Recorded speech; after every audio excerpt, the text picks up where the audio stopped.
Good evening and welcome to the first meeting after the summer break of the Deutsch-Britische Gesellschaft Rhein-Main. Commemorating Queen Elizabeth II was my first and foremost intention for this evening.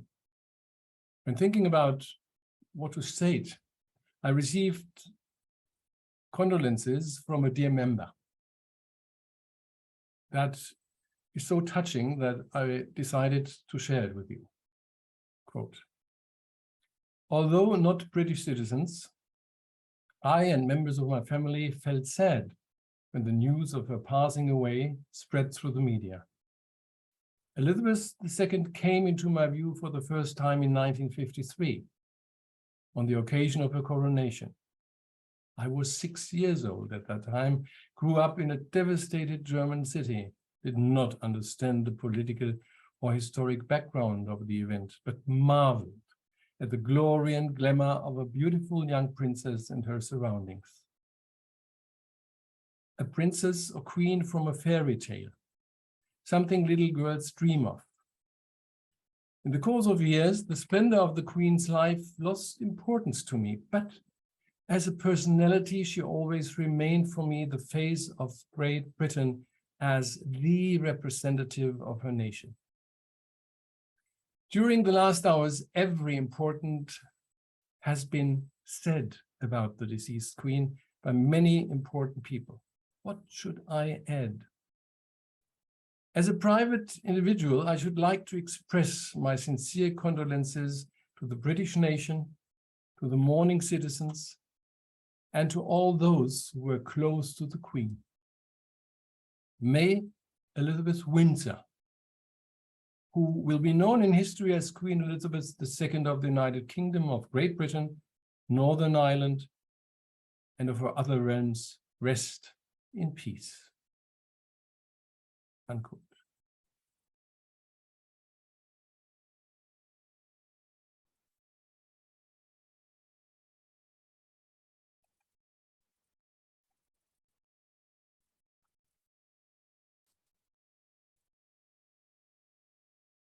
Now let's refer to tonight's topic. What we write about when we write about wolves are animals in literature facing extinction. When I read first time about Piers Torday and his contributions to The Guardian, for example, and then his synopsis, I stumbled on the entry that the online Project Gutenberg archive checked 60,000 texts written between 1705 and 1969. And they found that since 1835, animal usage in fiction has dwindled to a fraction of its former propensity, as it is stated in the synopsis. And this caused me to check on animals going extinct in our days, in real life. And I would like to share with you some photos of animals that have disappeared in the past 5 years. There is the ivory-billed woodpecker, North America, extinct 2021. The splendid poison frog, Western Panama, 2020. The Lake Lanao freshwater fish, from the second largest lake in the Philippines. The smooth handfish, coastal water bodies in Tasmania. The bramble K. melomis, northeastern part of Australia. The Spix macaw, found in Brazil, 2019, declared extinct. Declared possibly extinct, Baji, the Chinese river dolphin, in 2017. And the Western black rhinoceros, West and Central Africa, 2011. So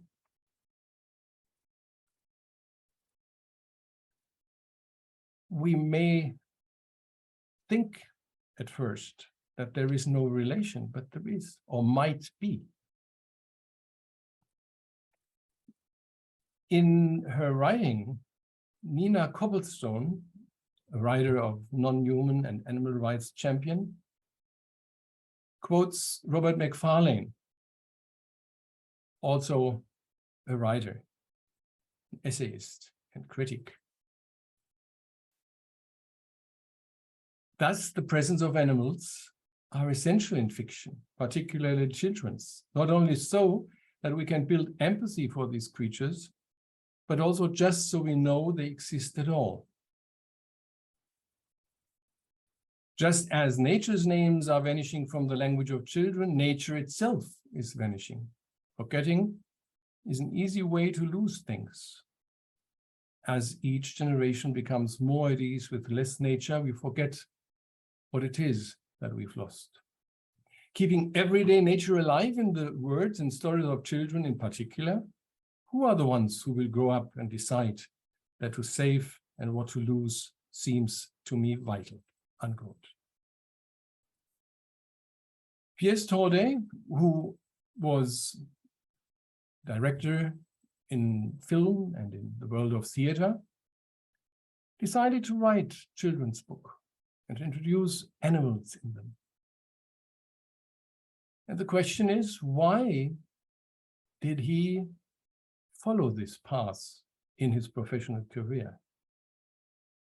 In an article in The Guardian in November 2021, he talks about hunting and about a decisive moment that might have caused to follow in the steps of his father by writing books and novels, quote.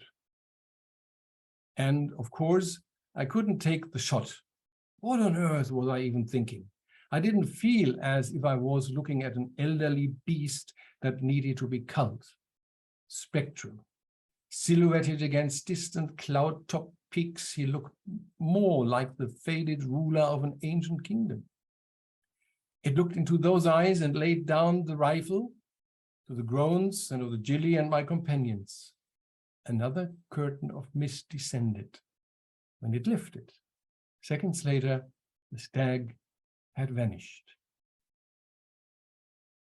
So in the following, we will hear Piers Torday reflecting on animals in literature with a focus on the wolf.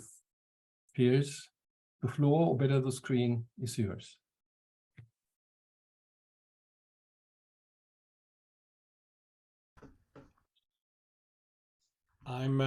The first thing I'm going to do is just see if I can just share my screen. Sorry. So before I begin, it's very interesting, those animals that you showed us earlier, Michael, the ones that have gone extinct. And I think it's just worth briefly reflecting that, of course, extinction is a natural process in nature. It is ordinary and natural for some species that don't thrive or survive to go extinct. What has really changed is the speed at which those animals go extinct. And I'll give you an example of a fish, a kind of a sturgeon fish related to the sturgeon, the famous ones in Russia that make the caviar eggs. But it's not that fish, it was in America. And this fish lived predominantly in a river in Pennsylvania in North America.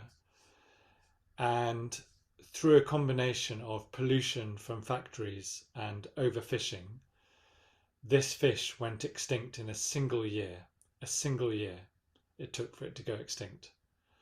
Now, that's the problem we face, is that when animals go extinct ordinarily, it happens over thousands of years. And of course, as they slowly go extinct, nature is evolving, another species evolved, as it were, not directly, but to sort of take an equivalence of their place.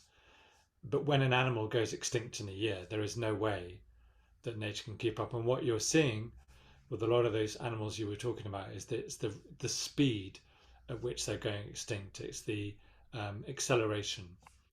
But we'll come back to that later. Last summer, the German Centre of Integrative Biodiversity Research made a rather extraordinary claim, at least so it seemed to me. Among their papers on whether non-induced branches promote variation in leaf traits, predation and insect herbivore assemblages, and compensating class imbalance for acoustic chimpanzee detection with convolutional recurrent neural networks, neither of which I claim to understand, there was a report on the rise and fall of biodiversity in literature. Published in the UK through the journal People and Nature, it claimed animals are being written out of novels at a similar rate to their extinction in the real world. And as I just mentioned, that's a pretty alarming rate. This headline finding from the report, widely reported in the international media, fascinated me as someone who makes a living from exploring biodiversity in the novels I write. I've written 7 books for children with a wide range of animals in every one. As you can perhaps see from there, everything from hares to deer to cockroaches, whales, jellyfish. And as Michael was alluding to in that lovely quote from the importance of including animals in books for children, I myself was inspired by the many children's books about animals that I read when I was younger. It's no doubt that over my childhood, some of these very famous animals in books, which I'm sure you may recognize some of them, were part of what drove my love of nature and love of animals, whether it was the Peter Rabbit stories, the Beatrix Potter stories that my mother read to me while I sat on her lap, or the charming British wildlife caricatures in Win in the Willows, the wisdom of Winnie the Pooh, Paddington and his marmalade sandwiches, much loved by the Queen, of course, Judith Kerr, the tiger who came to tea. These stories were how I first discovered the natural world and grew to care for it, although admittedly car driving toads, marmalade sandwich eating bears and tigers who come for tea are not necessarily perhaps what the report's authors would mean by representing biodiversity. After all, we don't see too many of those things in the real world. Except that is what I thought I was doing when I wrote stories about talking animals. I thought I was representing biodiversity. And surely it would also be a mistake to think that animals were only a feature of children's literature. I'm just giving 3 brief examples here of books that have had a phenomenal literary impact, that have at their heart animals to represent our dreams, our fears, our political structures, a kind of our existential anxiety about life and death. Moby Dick, Animal Farm, The Life of Pi. These animals are central, I would argue, in some way to our understanding of what literature is. So I read the report. I wanted to find out more. The scientists wanted to try and measure our relationship to and consideration for nature through its representation in fiction, biographies, travelogues and letters. In other words, our human creative self-expression. The Centre analysed the entire online Project Gutenberg archive of 60,000 texts. So they didn't obviously read them, they ran them through a computer because they're digitised. And this covers nearly 300 years of Western literature in English and other works in translation. So obviously at the outset I have to say this doesn't cover all sorts of works from, say, China or India or other cultures and other countries. It is quite narrow, but it's a sample nonetheless. And it's also not up to date because it only goes up to 1969. But that's quite important because the biggest change, if you like, in climate has happened between 1800 and 1970. So that's actually quite an interesting period of literature to study. And just to give you some scale of it, that's more than 1.2 billion words. That quantum alone, that incredible richness, suggests that language itself will always, of course, offer a diversity of content, even as the real world it describes grows thinner and thinner and somewhat meagre. There were some interesting surveys they did. So I hope it's a bit, I can't get it any bigger, this graph, but I hope you can see what they tried to look at was the kind of richness and vocabulary of language about nature. And you can see right at the end of that line, that sort of tall, thin line, you've got authors in that period who have got a really rich and diverse language. And it's not surprising to me that you see writers like Jules Verne, Alexander Dumas, and Robert Louis Stevenson at the more biodiverse end of the language spectrum. Because when you think of the worlds they created, under the sea, around the globe, lost islands, it's not surprising that perhaps they have that richest language.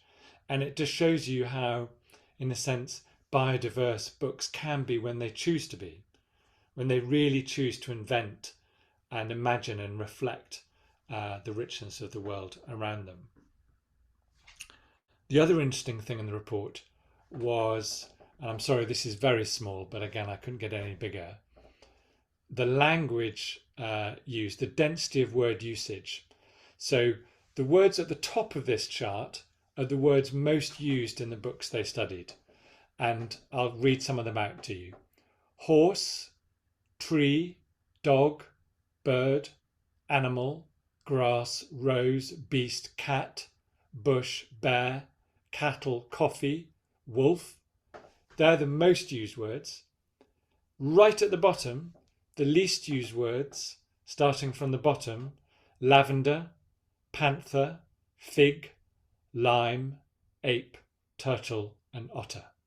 So that's the kind of scale. So you've got the kind of generic words about wildlife and the very specifics actually used not much at all. Looking at this period they were studying of literature, the report also noted that the 18th century remained a time for exploring unknown parts of the world and encountering flora and fauna unknown to the European world. And I would argue there's of course a direct relationship between the scientific and geographical discoveries human beings were making and how they were included in literature. These discoveries, scientific discoveries, were likely to have induced a general awareness of the diversity of the world and promoted a desire for rich and adventurous tales in authors and audiences alike. And I'll give you a classic example, I suppose, would be Daniel Defoe's Robinson Crusoe, which initiated a whole genre of adventurous island narratives filled with plants, animals, and ecologies. Here is a picture of the alleged inspiration for Robinson Crusoe, Alexander Selkirk, who was the Scottish buccaneer stranded on a desert island for months and famously lived sort of as one with a colony of goats that he found on the island. But I very much like this picture because it just gives you a sort of a sense of, I think, a kind of closeness to animals, and the kind of fantasy of the time that there were islands, sort of paradises where human beings could kind of return to their more kind of natural animal state.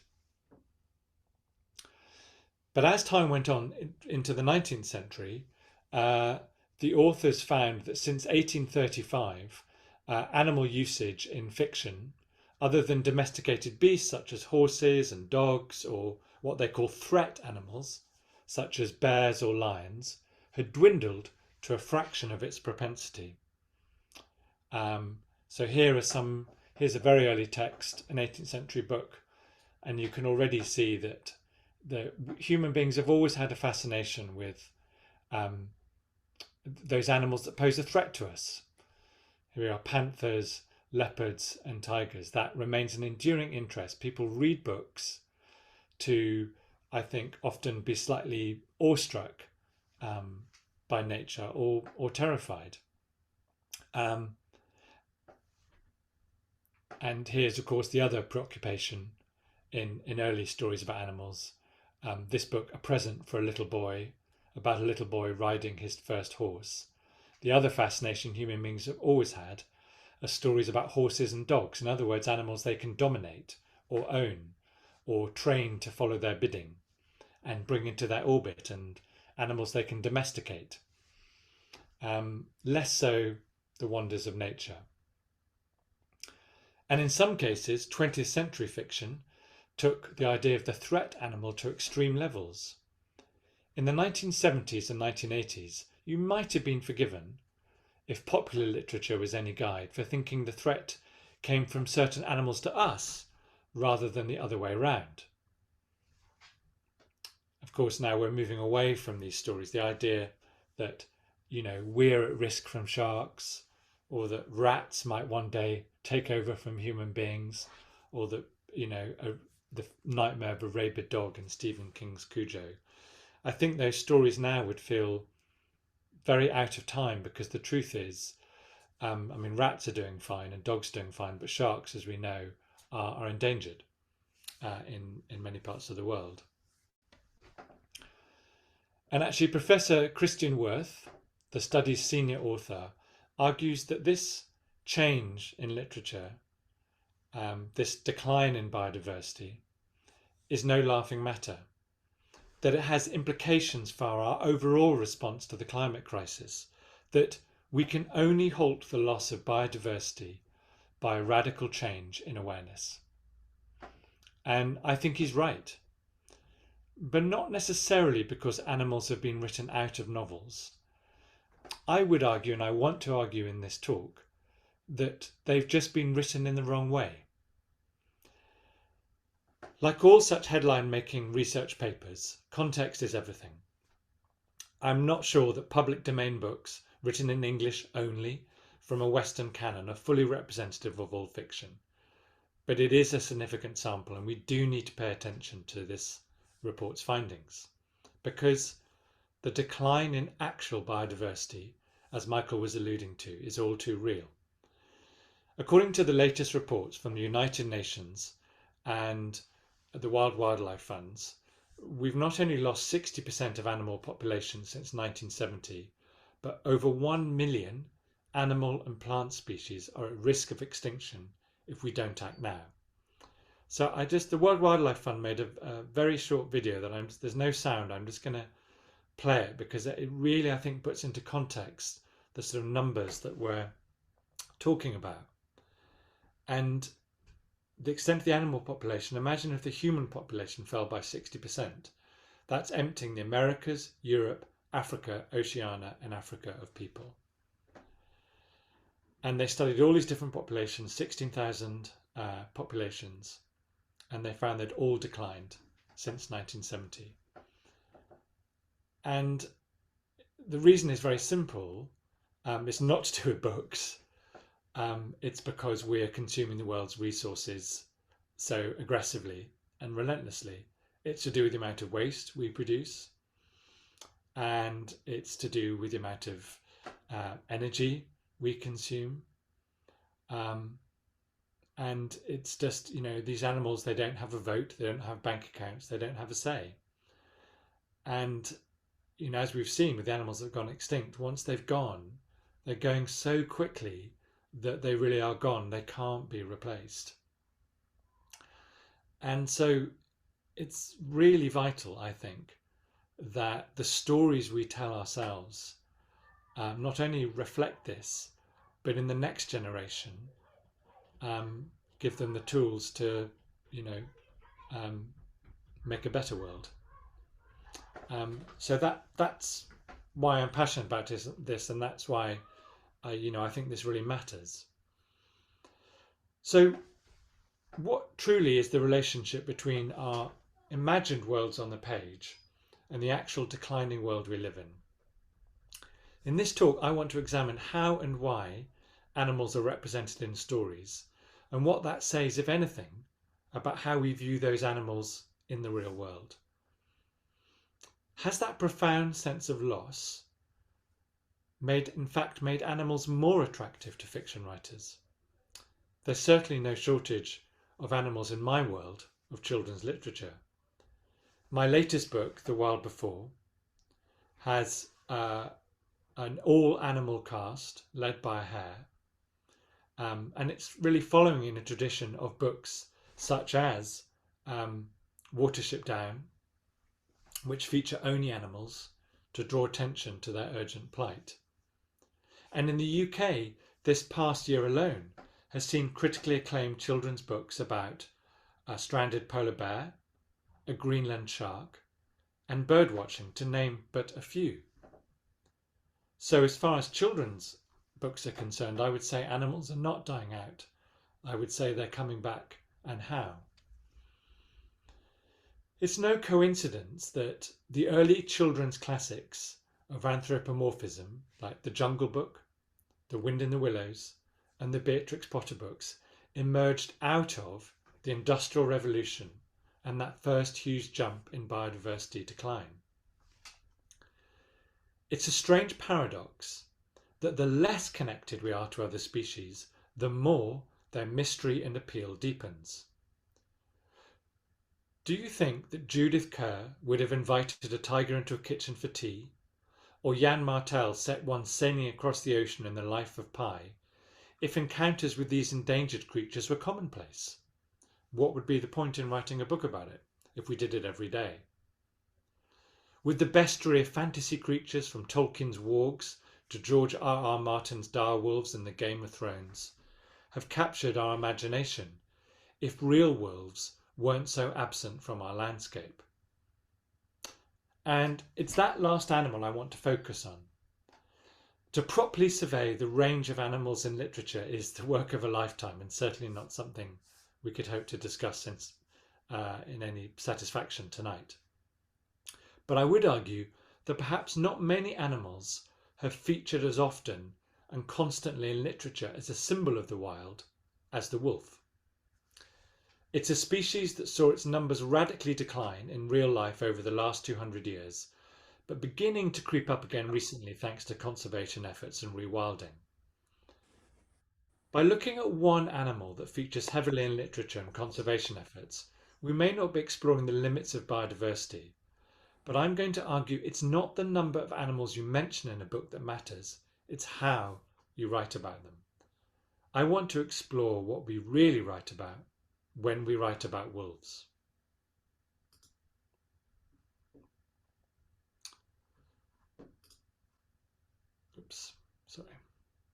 There are many reasons for this, partly because I can speak from experience because I've written about wolves, and unlike some people who write about wild animals, I have actually met a real wolf. So I know a little of what I speak, and he was very nice too. But I'm also going to show how the wolf's journey through fiction has mirrored our real-world relationship with that animal in revealing ways. It's not surprising that wolves feature so prominently in our literature, from Red Riding Hood to The Jungle Book to more recent stories like Wolf Brother. For early cultures, wolves were often skulking about on the periphery of what was known, the amber eyes in the wild wood, beyond the safe circle of the fire or the mouth of the cave. They were both part of an imagined world of fear after dark and fellow hunters competing for the same prey. Now, what you'll see I'm doing in that photograph, the reason I'm in that strange position is I'll give you some advice if you're ever lucky enough to meet a wolf. And the first thing you must do if you meet a wolf is, well, first of all, you give it your hand to sniff, like you do with a dog, as I am there. But the next thing you do when you meet a wolf is you breathe on it very softly, like that, which is what I'm doing.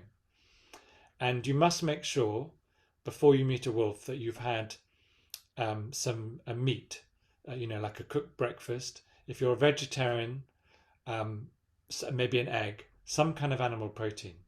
And the reason for this is the wolf sniffs your breath, and if it can detect meat in your diet, it recognizes you as a fellow carnivore. In other words, a fellow apex predator.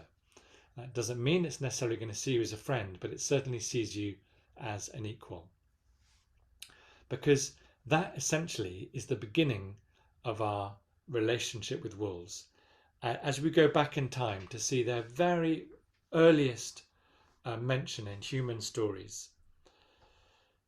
This rather beautiful watercolour is a tracing made by the French archaeologist Henri Breuil from a cave painting of, we think it's a wolf. Now, it might be a dog, but we think it's a wolf. Certainly a wolf-like canid from the Chauvet caves in Font de Gaume. And this picture of a wolf is about 19,000 years old. And it's so simple. And to me, it's very, very beautiful because our distant ancestors revered these animals. And in fact, in ancient cultures, wolves were revered, as they still are by the first peoples of North America, as guides. They taught them how to hunt. People learnt to hunt from studying wolves. What is interesting, though, is that artistic depictions of wolves are actually incredibly rare in cave art.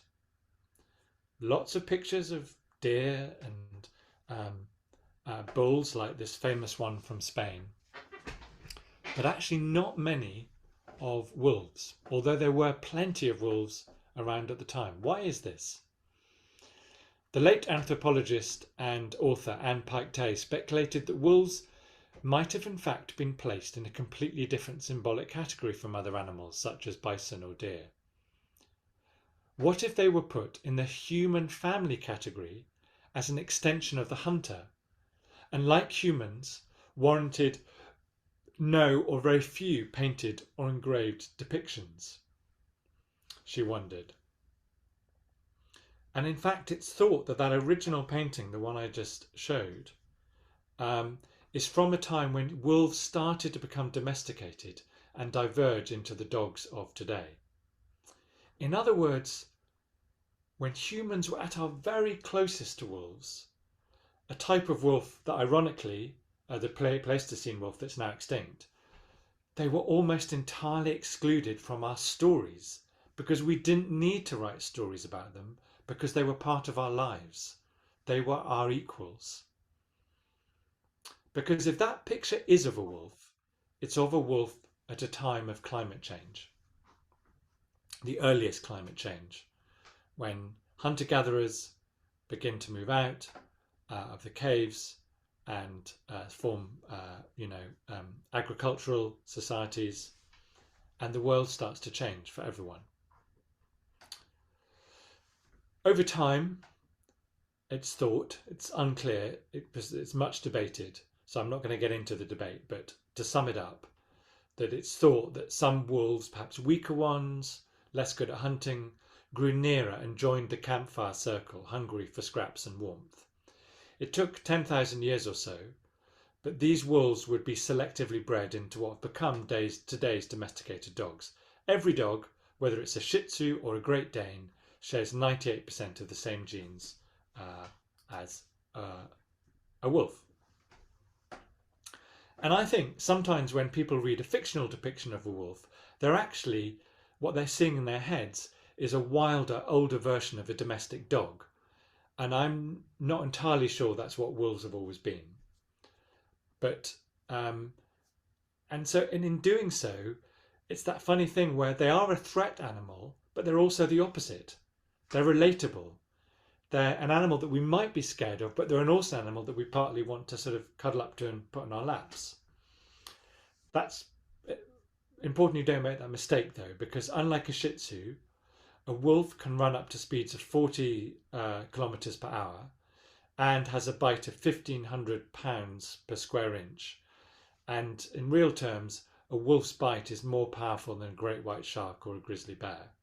So although I think they broadly have no bone to pick with us, you can see by that jaw they're not animals you want to get into a dispute with. But how do they feature in stories?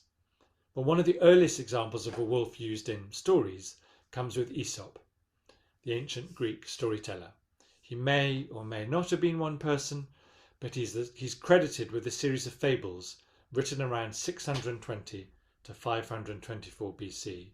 And I like this alleged likeness of him. He was a former slave in Samos, and you can see him there with some of the animals that feature in his stories. We don't know much about him that's certain, but what we do know is that his fables are some of the earliest examples of animals given human characteristics in stories, such as speech, to provide kind of moral instruction. And wolves figure unbelievably frequently in his stories, some of which are retold again and again in different ages through history. In fact, wolves are in 25 of the legendary fables, such as the wolf and the lion, the sheep, the wolf and the stag.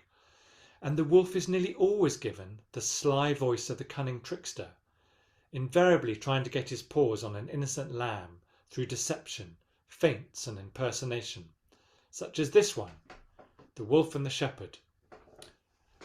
A wolf had been prowling around a flock of sheep for a long time, and the shepherd watched very anxiously to prevent him from carrying off a lamb. But the wolf did not try to do any harm. Instead, he seemed to be helping the shepherd take care of the sheep. So at last, the shepherd got so used to seeing the wolf about that he forgot how wicked he could be. One day, he even went so far as to leave his flock in the wolf's care while he went on an errand. But when he came back and saw how many of the flock had been killed and carried off, he knew how foolish to trust a wolf. Moral: once a wolf, always a wolf. It's an eternal lesson perhaps, but another lesson to draw is that the wolf is no longer seen as our equal, too close to humankind to be depicted in a story. When Aesop told his stories, wolves were widespread all over Europe, including what is now modern Greece. But by contrast, recent wolf population in Greece is estimated in the hundreds, not thousands. Our earliest ancestors had learned to hunt with wolf packs and respected their intelligence. I think these fables represent a moment of divergence between animals and humans. There was no taboo in Aesop's time over depicting wolves. It wasn't all darkness and wickedness either. Wolves in ancient Greece were attached to all sorts of symbols, including Apollo, the god of the sun. But in these stories, we begin to see the othering of the wolf. This is a wolf perhaps as it was seen by early Greeks, a wily menace to their crops and other animals, never to be fully trusted, perfect for moralizing to children about trust and honesty, no longer part of our pack, no longer a guide or an inspiration, but an untrustworthy, vicious, ruthless, wild foe. And there seems to be a desire to keep it that way. Because, in fact, when a wolf tries to break out of the literary archetype set for him by Aesop, he gets punished for his efforts. In The Wolf and the Donkey, a donkey, nervous that a skulking wolf is about to eat her, affects a limp from a thorn in her foot. Asking the wolf for help to remove it, when he obliges, he receives a hefty kick in the mouth for his pains. This is the children's version. "What a nitwit I am," said the wolf, nursing his bruises. "What was I thinking of? I'm not a doctor, I'm a hunter, and in future I'd better remember it." Moral: stick to what you know and be true to yourself. Sound advice, maybe, but also reflecting a desire to keep everything in its right and proper station. Human development is contingent on containing the wildness without. Is it any wonder that literature, one of our very greatest achievements, one of our greatest divergences from other species, the thing we can do that animals can't, is at the forefront of that containment effort rather than advocating for other species? By the Middle Ages, there were many more cities, villages and farms, reducing the habitat available to wolves and wild animals, who retreated to wilder and darker places. And in some cultures, the wolf had become an altogether more fearsome literary prospect. No longer just a mere cunning animal. One early medieval commentator said, allegorically, by the wolf is the devil to be understood. This is from an Irish medieval folktale. It's a whole sequence of these pictures, and it's really about how that man in the bottom half of the picture becomes a werewolf. And that's to represent his sort of moral decline. He becomes half human, half wolf. It's the worst thing you could be. Oops. In the Norse sagas that so inspired J.R. Tolkien, amongst others, the main protagonist of Ragnarok, the apocalyptic battle to end all battles and the world, is the giant, grotesque wolf Fenrir, who breaks the chains keeping him in hell, rises and devours Odin.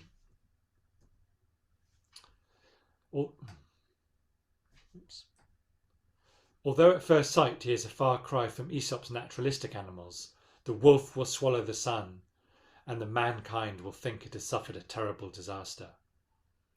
But like Aesop's tricksters, Fenrir shares characteristics with the real wolf these societies would have encountered. He can be chained and contained, but ultimately a wolf is a wild animal that cannot be domesticated and whose instincts are always to try and dominate the pack, even if that means swallowing a son or slaying a god. Equally, he's also a fearsome, grotesque fantasy creation that exaggerates primitive fears about man's relationship with the wild. It can only be kept in check for so long.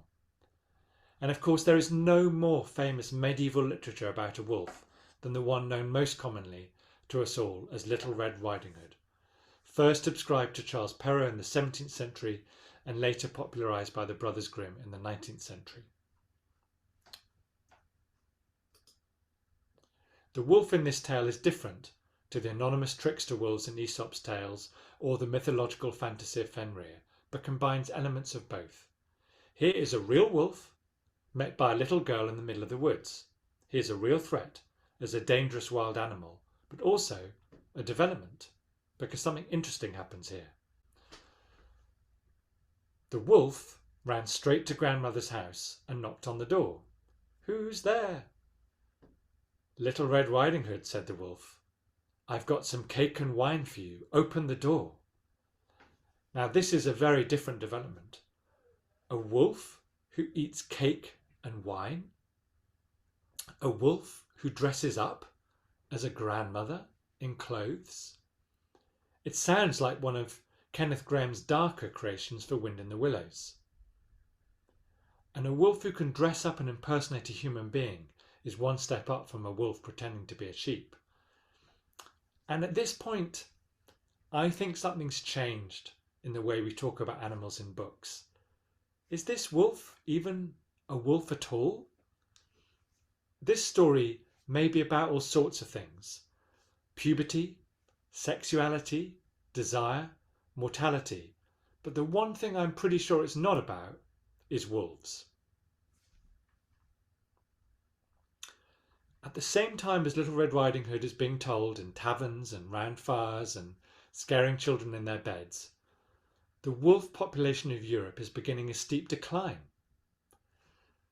The fact is, the real Little Red Riding Hoods are very unlikely to meet a wolf in the woods, because the story coincides directly with the explosion of the human population worldwide that will reach 1 billion for the first time in the 19th century, a century of industrialization and colonization and urbanization and deforestation, a century which concludes with a story about a wolf called Akela, who is the leader of the wolf pack in Rudyard Kipling's Jungle Book. and a wolf that looks after a little child rather than eating it or leading it astray or killing its grandmother. It looks after a little child. It has a rather different response to the wolf in the grim tale. "How little, how naked, and how bold," said Mother Wolf softly. Now was there ever a wolf that could boast of a man's cub among her children? Unlike any fictional wolves before, Kipling's are the most anthropomorphized. They have names, which wolves don't have. They have characters and moral agency, protecting a vulnerable child. They save the human cub from the predatory Shere Khan.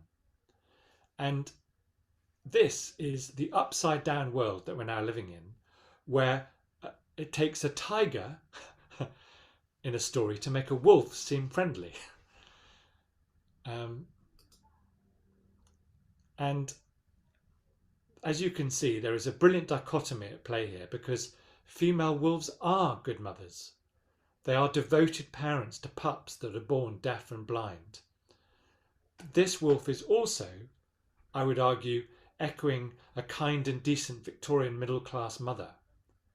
And it's also written at the time of the Indian Raj, and it's colonial. Mother Wolf is a patrician administrator of Mowgli, who represents the Indian people. So it's also not that benign. And when this book was published, the sad fact is wolves were well on their way to becoming virtually extinct in Western Europe.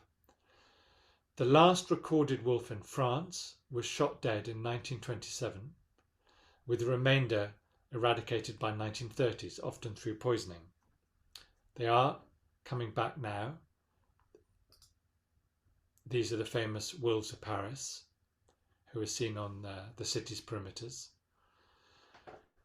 But at the time of the Jungle Book, these magnificent creatures had moved in the literary imagination from a real threat to something more exotic, perhaps only found in far-off Indian jungles filled with romantic ruins. Like the crumbling temple of Chitor, the idea of humans having a relationship with wolves was an artifact of the past. Over the coming century, as wolves were killed in their thousands, more than 80,000 killed in Montana alone before the end of the First World War, the species hovered on the verge of becoming something you would only find in a book. The last natural wolf in Yellowstone Park was shot in 1926, and wolves were being slaughtered worldwide from Japan to France to support a fur trade, to protect livestock, or often, I'm afraid to say in the majority of cases, only for sport. In Joan Aiken's 1962 post-war novel, The Wolves of Willoughby Chase, the wolves are not talking or instructing but terrorizing. They have become dark creatures of pure fantasy who can only exist through the invention of a fictional channel tunnel in the story to a sort of mythical historical reign in Europe. It was dusk, winter dusk. Snow lay white and shining over the pleated hills, and icicles hung from the forest trees. Snow lay piled on the dark road across Willoughby Wold, but from dawn men had been clearing it with brooms and shovels. There were hundreds of them at work, wrapped in sacking because of the bitter cold, and keeping together in groups for fear of the wolves, grown savage and reckless from hunger. It's a great story, but nothing could be further from the truth. It was the wolves who were in fear of us. The very survival was at stake. But I'm pleased to say by the end of the last century, the world's attitude to wolves had finally changed. They were on the World Wildlife Fund's protected species, and in 1995 they were reintroduced to Yellowstone Park in America to create one of the world's largest wolf sanctuaries, which in turn had a cascading effect on the park's ecosystem. Reintroducing an apex predator has reset the ecosystem in the park. And here is a wolf in Yellowstone Park. I'll give you an example. In 1995, before the wolves were reintroduced into Yellowstone Park, there was just one beaver colony just one in the whole park. It's vast. How many are there now? 9. 9 beaver colonies. Why?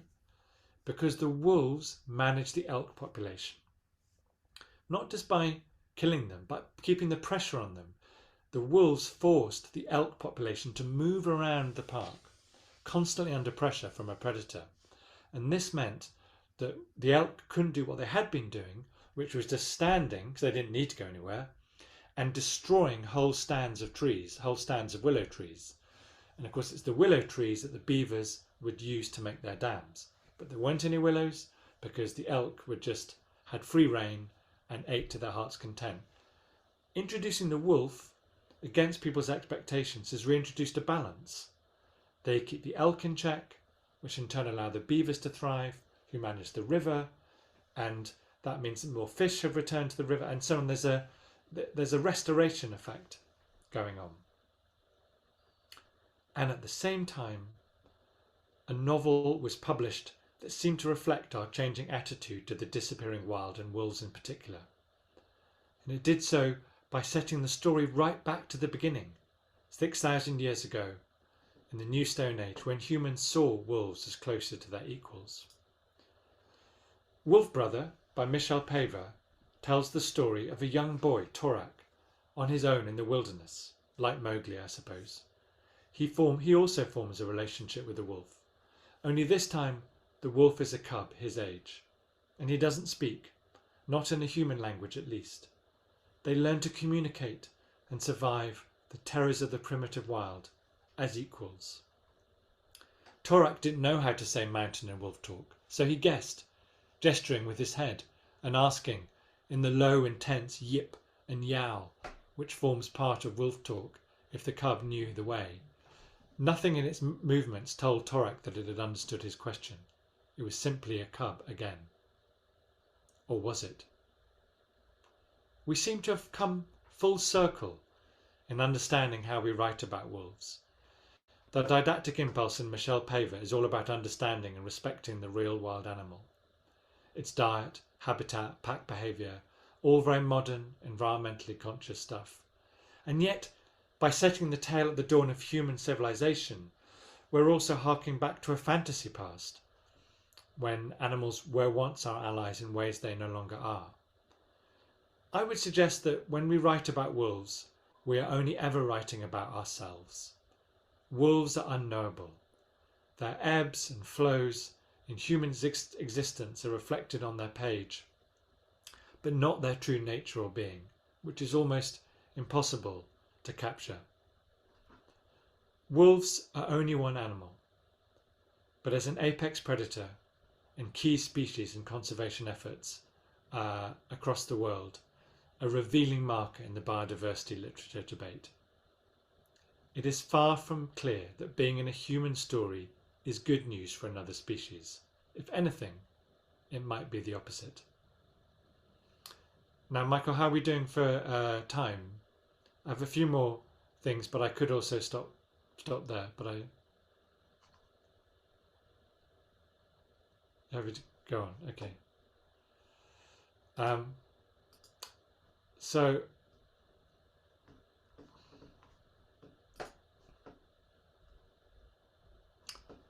it's not accidental to me why we do this to animals in stories. Many medieval writers believed that God had made humans superior to animals, and they wrote bestiaries, essentially early picture books full of different animal stories designed to illustrate this belief. But rather than animals teaching us lessons as in Aesop, these tales showed how important it was for humans not to behave like animals if they were to enter heaven. What lesson do you think this poor deer, killed by a spear, is teaching his hunters? In fact, as real wild animals, like wolves and bears, began retreating to the margins of the world, writers began making up new wild animals, like the unicorn in this bestiary from 1730. There is no shortage of diversity in the human imagination, clearly, but can the wonders of a unicorn, with its allegedly magical horn, ever match the true wonder of nature? Perhaps it's significant that by 1730, of course, much of the natural world was still yet to be discovered. But the truth is, the more one looks at animals and literature, the more one finds oneself, like Alice, disappearing down a rabbit hole. There are many creatures down there, from white rabbits to smiling cats, but they bear no or little relation to scientific reality, like the Cheshire Cat himself. "But I don't want to go among mad people," Alice remarked.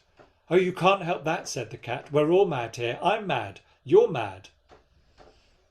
Edward Lear enjoyed making animals also sound simple and silly to children in his famous poem A Nonsense Alphabet.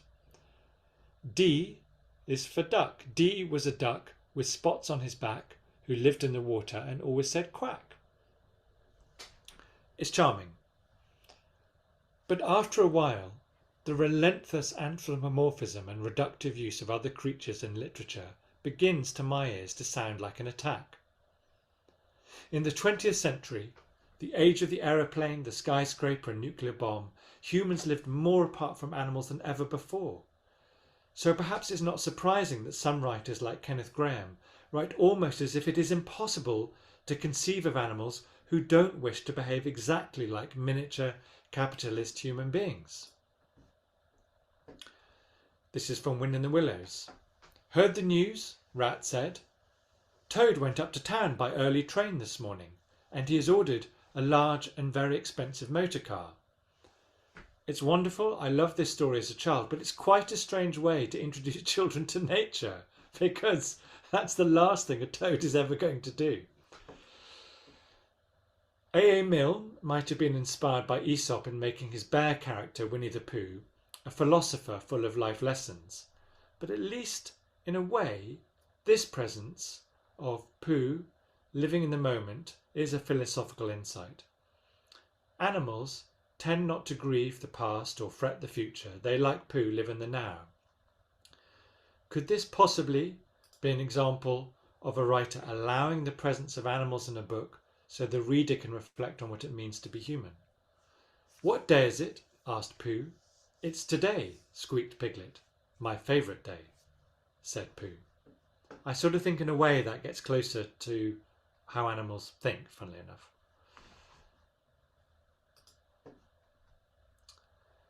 But perhaps that's only because A.M. Milne based Winnie the Pooh not on a real bear but on a beloved toy belonging to his son.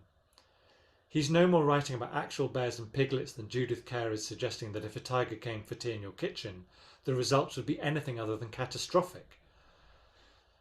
They're still both using animal characters only to capture your imagination, in stories that are much more about the human capacity for love and friendship than our relationship with other species. Some writers don't even use real animals at all. The Gruffalo, in 1999, as far as scientists can ascertain, does not exist. It's a made-up animal, part warthog, part dinosaur, part bear, part who knows what, completely invented by Judah Donaldson and brought to life so vividly by illustrator Axel Scheffler. Millions of children learn to read across the world by endlessly repeating words about this animal that doesn't even exist. But the mouse seems to think he's real, so it doesn't matter. I love the Gruffalo as much as I love unicorns.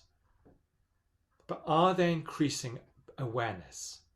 Why invent strangeness when so much exists already?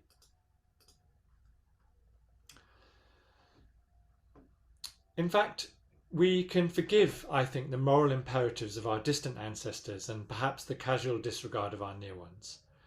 It may be precariously late in the day, but we are just beginning to make scientific discoveries about our fellow species, in particular their consciousness, that I believe may yet usher in a new era of literature. The enduring singular privilege of fiction is the access it permits one human into the mind of another. That was impossible with animals, so in a way, why even attempt it?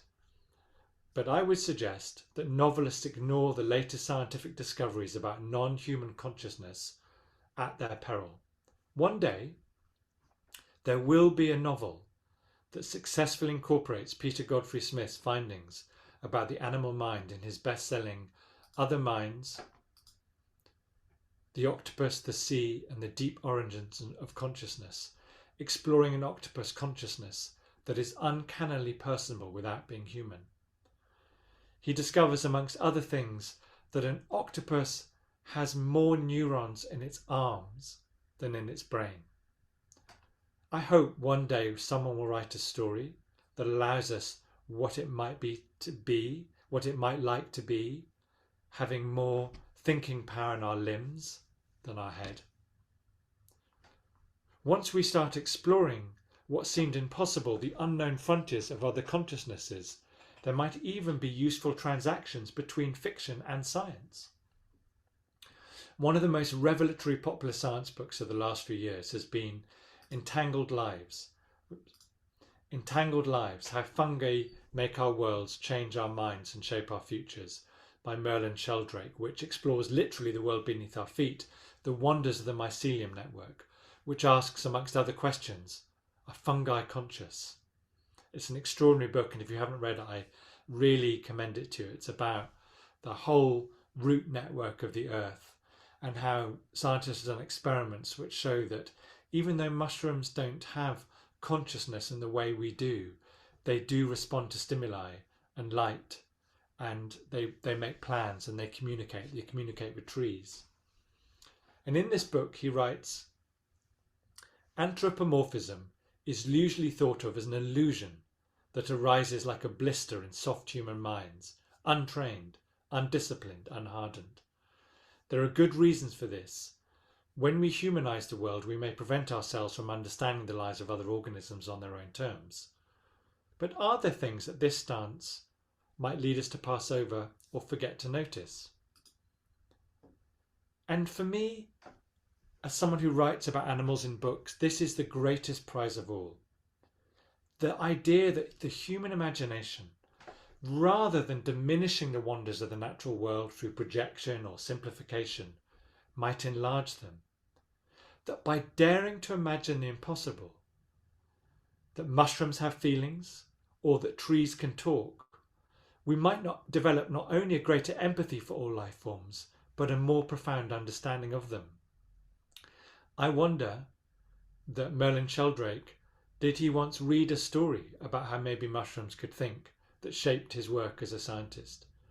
Did Peter Hulban, in his amazing book on the secret lives of trees, once read a child's story about how trees talked or thought? Here is Richard Powers in The Overstory, his magisterial Pulitzer Prize-winning book, which decenters the human perspective in favour of trees. People aren't the apex species they think they are. Other creatures, bigger, smaller, slower, faster, older, younger, more powerful, call the shots, make the air and eat sunlight. Without them, nothing. Powers has suggested that to truly tell the human story, you actually need to put non-human stories front and centre. And in a lovely quote, Helen MacDonald, who wrote about a beautiful book about hawks, said recently, maybe the only way to save the world is to re-enchant it, to love things and to feel that they have some kind of greater presence or power. Because you see, honouring biodiversity in fiction is not as straightforward as honouring other forms of human diversity. There are no own voices writing books about trees or animals, just us humans, whether the trees and animals like it or not. But we have imagination, scientific knowledge, a literary form with a proven capacity for reinvention, and I would argue a responsibility to at least try. There are millions of books about human beings containing a multitude of anthropocentric points of view. But none of us have a sustainable future on this planet unless we act to protect the millions of other species we live alongside. Scientists are making radical discoveries about how these organisms interact and behave. Perhaps it is time for fiction authors to educate ourselves and learn how to radically and authentically represent the non-human voice on the page. Will it ever be possible for us to write stories about consciousness other than our own? I don't know the answer to that question, but I want to finish with this picture where we began. This is an Inuit carving from many thousands of years ago, and it's of a wolf figure that is half wolf, the top half, and half human, the bottom half, the arms and the legs. And for me, this represents the mystery and ambiguity where great art can exist. Not quite animal, not quite human, but somewhere in between. This understanding of both our strengths and our frailties, our possibilities and our limitations. For me, this is the awareness that we seek. Thank you very much.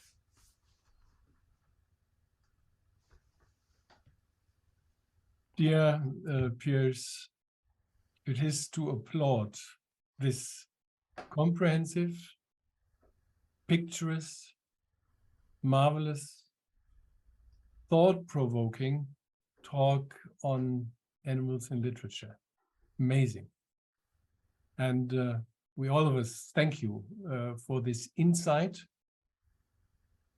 and at the same time for this optimistic, positive note of probably saving nature, saving the animals, starting to prevent that more and more animals get extinct by our imagination, by our creativity, and initiating a learning process which is not only the result of science, but also the result of a new form of literature. Now let's come to question and answers.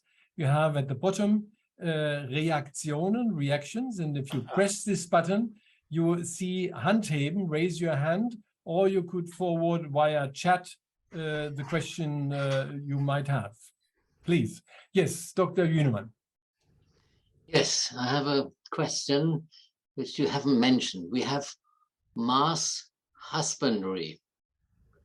We keep animals to kill them in factory-like conditions. This is not really mentioned in literature so far, as I see. And it is a strange thing that on one side we give sort of human behavior to animals, and on the other side we kill them. So what would that mean for what you want to achieve, to preserve animals when we have mass killing of animals to eat meat and fish? There is a sort of discrepancy which is difficult to understand. It's a very good point, and it is a paradox, and I mean the kind of policy solution to that is very complex, for obvious reasons, in the sense of although not only do we kill those animals are hugely responsible for pollution that is killing other animals. So there's a whole chain, but those animals have become completely part of our culture across the world. And although veganism is growing, I think it's going to take a huge, we're decades away from a cultural change. I think it is curious because the literature doesn't approach it so much, because one of the things literature can do is to look at paradoxes and allow us to live with them, or at least recognize that there is a paradox. Funnily enough, although George Orwell's Animal Farm was about Stalin and totalitarianism, I've always felt it was also about that. It was also about, in some way, because it was set on a farm, and what the book does, it takes very seriously the workings of a farm and looks at what would happen if those animals that are in husbandry revolted, as it were. And I think what's interesting about it is, I think, there are so many debates all the time about particularly ruminants like sheep and cattle, what do we do with all these animals? There's a substantial biomass. Do we slaughter them all? Do we release them into the wild? Do we let them die out? Is there enough food elsewhere? It's the most uncomfortable aspect of our relationship with animals. And I suspect the reason you don't see it in stories so much is it is very, very, it's uncomfortable, because we have to confront something very dark about the truth of our existence. Thank you. Further questions, annotations?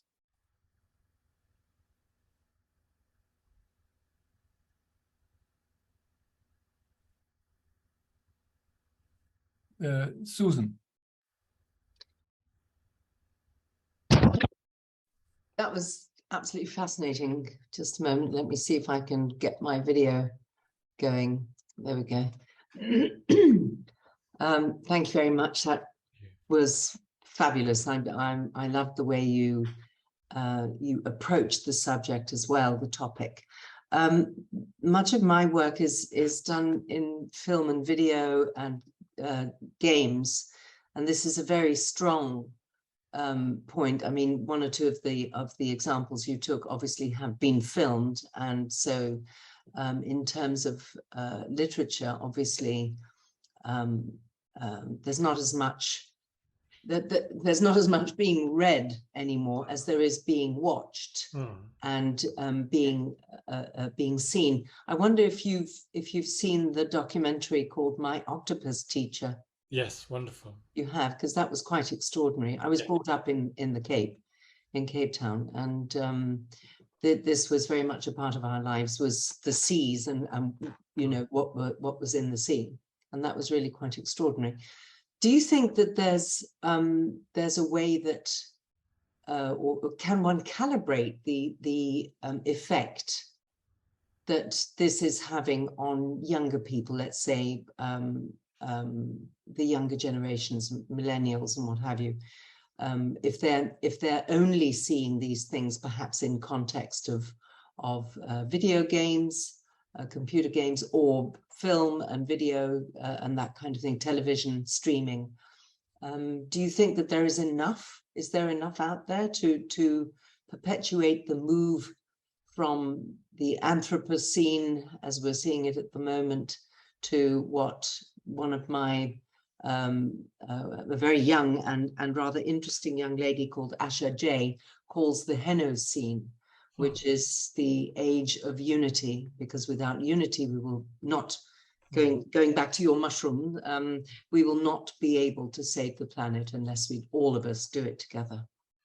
I think it's complex. I think there's many virtues to children, for example, wearing virtual headsets and being able to explore the oceans in ways that they probably never will do in real life. Obviously, animals do feature quite a lot in films and games, but I am concerned that there's a disconnect. We know that access to green space for children is reduced significantly over the last 30 years. And going back to the earlier question as well, there is a disconnect to food production. So children, see food in supermarkets or that's delivered and have no sense that it actually comes from a real animal. And I think spending time on screens, well, I don't share moral panic about time on screens, because human beings are always, addicted to something, and novelty and stories of all kinds. But I do think when you start living your whole time in a kind of metaverse, if you like, and an alternate reality, the danger is that the real world is neglected. Now, maybe that won't be so bad. Maybe if we just left animals alone, it would, they'd kind of appreciate it. But you need to care for it.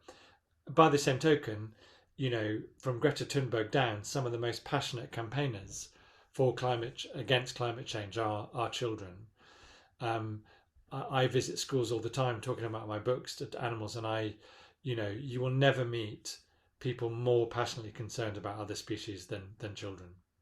I think so. I think they are when given the chance and the right kind of resources and the right kind of stories, I actually think all these things are a huge boon. I think they can educate so much and teach children so much. But I think equally, a child that never sees a real animal, that never sees a green space, that never plays in the wild, is not going to be a child that sees the point. And the biggest challenge I find with children is they don't understand how everything's connected. So when I tell them about animals that have gone extinct, they say, well, fine, but what does it matter to me if a macaw has gone extinct in that jungle over there? Then they don't understand how connected we are and how reliant we are, and how literally, the air we breathe is reliant on there being enough trees in the world. And the food, we won't have food or water to eat, food to eat and water to drink if without a sort of fully functioning ecosystem. So I think that my concern is that whilst children might want to care for an individual animal and look after it, they don't quite see the bigger picture. Being a linguist, if I may just sort of go back to what you said a second ago, the separation. We in the English language, we have separated what we eat from the animals that they come from. So we don't eat cow, we eat beef. Yeah. We don't raise beeves, we raise cows, cattle. Yeah. And the same thing with sheep, you eat lamb and so on, and or mutton. And so there's a degree of separation built into the language that we've created specifically to be able perhaps to allow ourselves to eat those animals, to make it more palatable. I think that goes back to the paradox. It's our sense of humanity to ourselves, our morality is contingent on almost purposefully not acknowledging some pretty awful things that we do to stay alive, and that's a problem. Further questions? I'm pretty sure that there are a lot of questions weighing on the minds of the participants, because it is a real challenging topic that you raised. And if I may add to you mentioning that you visit schools and to Susan's reflections, the Hessian Ministry for Cultural Affairs has, beginning with this school year, introduced a new subject. It's called Digitale Welt, Digital World. And the contents is sustainability, raising awareness for ecology, and at the same time enabling the kids to use the digital devices carefully and wisely. And as it happens, I'm consulting a company that uses augmented reality, artificial intelligence, VR glasses in the field of education. And what we really try to pay concentration on is not to think that this augmented reality is really augmented. It is made visual via technology. And as to use finding out that kids marvel, love nature, not love animals, I think we also have to consider age. When is the break? And why does the break take place? And what can we prevent in order to preserve the child in adults to stop this developmental process? Just as a thought. Yeah. It's interesting. Okay, we then thank Piers again for your precious time, for, as Susan said, fabulous talk. And I hope you don't mind that I have it recorded, because I will even make an exception that I will propose Berlin to have it on their homepage, because I think it is one of the most excellent talks that we had, and we can see that you live that, and that this experience when going hunting is really with you, and that you probably have made a tremendous achievement out of this experience being young.